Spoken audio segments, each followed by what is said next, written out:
ஒரு பிசினஸ் எடுத்துக்கிட்டோம் அப்படின்னா எல்லா பிசினஸுமே சேல்ஸை டிபெண்ட் பண்ணி தாங்க இருக்கும். அதே மாதிரி ஃப்ரீலான்சிங்கை நீங்க கெரியர் பேஸ்ல பண்றீங்கன்னாலும் கூட அங்கேயுமே சேல்ஸ் இல்லாட்டி நீங்க ஃப்ரீலான்சிங்கை கண்டினியூ பண்ண மாட்டீங்க. இந்த சேல்ஸை எப்படி ஃபைவர்ல நீங்க பூஸ்ட் பண்றது அப்படின்னு சொல்றது தான் இந்த வீடியோல பார்க்க போறோம். மறக்காம ஃபுல் வீடியோவை பாருங்க. டிப் நம்பர் 1, நீங்க முதலாவது எதுல ஃபோக்கஸ் பண்ணணும் அப்படின்னு சொன்னா உங்களோட கிக் டைட்டில்ஸ்ல தான் ஃபோக்கஸ் பண்ண போறீங்க. இந்த டைட்டில் எப்படி இருக்கணும் அப்படின்னு சொன்னா டைட்டில் அப்படின்னு சொல்றது கீவேர்ட்ஸ் கொண்டு மட்டும் தான் இருக்கணும். எக்ஸாம்பிளுக்கு சொல்றேன், ஒரு போட்டோஷாப் சர்வீஸ்ல நீங்க ஒர்க் பண்ண போறீங்க அப்படின்னு சொன்னா போட்டோஷாப் அப்படின்னு சொல்றது அந்த இடத்துல ஒரு கீவேர்ட். சோ இந்த வேர்ட் இல்லாம அந்த கிக் டைட்டிலை நீங்க ஆர்கனைஸ் பண்றீங்க, கிக்க மேக் பண்றீங்க அப்படின்னு சொன்னா அது எந்த வித யூஸ்ஃபுல்லையும் தர போறது கிடையாது. இதே மாதிரி கீவேர்ட்ஸ் வந்து எப்படி ஃபைண்ட் பண்ணலாம் அப்படின்னு சொன்னா இந்த சர்வீஸை நீங்க வாங்குறதா இருந்தா என்ன டேர்ம் வேர்டை சர்ச் என்ஜின்ல சர்ச் பண்ணுவீங்க. எக்ஸாம்பிளுக்கு சொல்லுவோம் பேக்ரவுண்ட் எடிட் அப்படின்னு சொல்றது தான் உங்களோட டேர்ம் வேர்ட்னா அது உங்களோட டைட்டில்ல வந்து இருக்கணும். சோ இந்த மாதிரி டைட்டில்ல நீங்க அந்த விஷயத்துல கடும் ஃபோக்கஸ்டா இருக்கணும். இதுல நீங்க ஃபோக்கஸ் பண்ண வேண்டியது பிரைசிங் அண்ட் ஸ்ட்ராட்டஜி தாங்க. பிரைசிங் அண்ட் ஸ்ட்ராட்டஜில பாத்தீங்க அப்படின்னு சொன்னா நீங்க ஆஃபர் பண்ற சர்வீஸையே ஃபைவர்ல நிறைய பேர் ஆஃபர் பண்ண போறாங்க. சோ இப்படி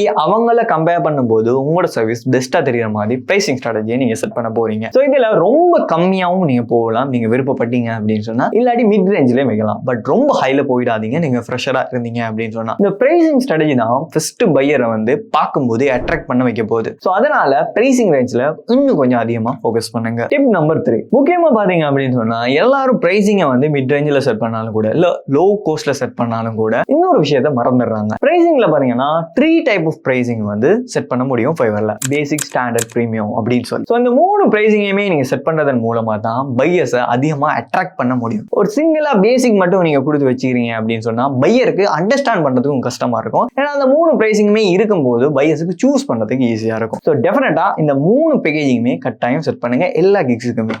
ரொம்ப முக்கியமான 4வது பாயிண்ட் தான் என்ன அப்படின்னு சொன்னா கட்டாயம் வந்து 7 லெவலுக்கு அதுக்காக டைம் ஸ்பெண்ட் பண்ணி அந்த பிளாட்ஃபார்ம்ல ஒர்க் பண்ணுங்க. சும்மா பொடுப்போக்கு ஒர்க் பண்ணிட்டு இருக்காங்க. ஸோ இதுக்கு நீங்க என்ன பண்ணலாம் அப்படின்னு சொல்லி கேட்டா உங்களோட மொபைல் டிவைஸ்ல அந்த பிளாட்ஃபார்ம் இருக்கும். ஸோ டெஃபினட்டா அந்த ஃபைவர் அப்படின்னு சொல்ற அப்ளிகேஷன் iOS-க்கும் இருக்குது, Android-க்கும் இருக்குது, இன்ஸ்டால் பண்ணி வச்சுக்கோங்க. எந்த டைம்ல பையர் மெசேஜ் பண்ணாலும் as soon as possible response பண்றதுக்கு ரெடியா இருங்க. ஏன்னா அவரேஜ் ரெஸ்பான்ஸ் டைம் அப்படின்னு சொல்லி ஃபைவர்லயே ஒரு விஷயம் இருக்குது. ஸோ அதை சரியா கீப் பண்ணா மட்டும்தான் உங்களுக்கு சரியான ஆர்டர்ஸ் வந்து கெயின் பண்ண முடியும். ஸோ டெஃபினட்டா அதை மிஸ் அவுட் பண்ணிடாம கரெக்டா பண்ணுங்க. ஓகேவா? ஸோ இந்த விஷயங்களை சரியா ஃபாலோ பண்ணீங்கன்னாலே போதும் உங்களுக்கு நிறைய விஷயங்களை வந்து அதுல இருந்து இன்கம் ஆகும், இல்ல உங்கள்கிட்ட இருக்கக்கூடிய சேல்ஸை இன்னும் கொஞ்சம் பூஸ்ட் பண்றதுக்கு ஹெல்ப் பண்ணும். ஸோ இதே மாதிரி இன்னும் கிரேட்ஃபுல்லான டிப்ஸ் ஏதாவது பார்க்கணும் அப்படின்னு சொன்னா யூடியூப் சேனல் ஃபாலோ பண்ணிக்கொள்ளுங்க. நிறைய இன்ஃபர்மேஷன்ஸ், கண்டென்ட்ஸ் எல்லாமே பார்க்க முடியும். நீங்க அப்கிரேட்ல கோர்ஸ் செய்யணும் அப்படின்னு சொல்லி நினைச்சீங்க அப்படின்னு சொன்னா இந்த மாதிரி 4 டிப்ஸை தாண்டி 40 டிப்ஸுக்கு மேலேயே நம்மளுடைய கிளாஸ்ல இருக்க போது ஸ்கிரீன்ல தெரியுற இந்த நம்பரை கண்டெக்ட் பண்ணுங்க. அவங்க உங்களுக்கு ஃபர்தரான சப்போர்ட்ஸ் வந்துட்டு தருவாங்க. அண்ட் இது ரிலவெண்டா வேற என்ன கண்டென்ட்ஸ் எல்லாம் மேக் பண்ணலாம் அப்படின்னு சொல்றது கமெண்ட்ல சொல்லுங்க. நாங்க உங்களுக்கு அந்த கண்டென்ட் தரதுக்கு ரெடியா இருக்கிறோம். ஸோ நெக்ஸ்ட் வீடியோல மீட் பண்ணலாம்.